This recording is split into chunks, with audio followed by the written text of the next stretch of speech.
उद्धव ठाकरेंच्या या हजेरी पुस्तकावरून अर्थातच राजकीय वर्तुळातून आता विविध प्रतिक्रिया येऊ लागलेल्या आहेत। उद्धव ठाकरे यांचं सभागृहातलं अटेंडन्स कार्ड हे थक्क करणार आहे।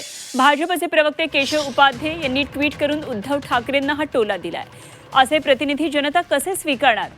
तर विधान परिषदेत केवळ उद्धव ठाकरेंची हजेरी 31.58% असल्याचं उपाध्यांनी म्हटलंय। तर केशव उपाध्यांनी ट्विट केलेलं आहे, पाहूया काय नेमकं म्हणतात केशव उपाध्ये। माजी मुख्यमंत्री उद्धव ठाकरे यांचे सभागृहातील अटेंडन्स कार्डवरील उपस्थितीची आकडेवारी थक्क करणारी आहे। असे प्रतिनिधी जनता कसे स्वीकारणार?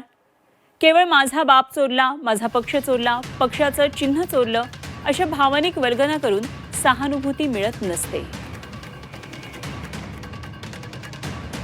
पुढे केशव उपाध्ये म्हणतात, वडिलोपार्जित पक्ष मिळणं वेगळं आणि तो सक्षमपणे चालवणं वेगळं। त्यासाठी सातत्यानं मेहनत, कार्यकर्त्यांशी संवाद आणि जनतेमध्ये विश्वास निर्माण करावा लागतो।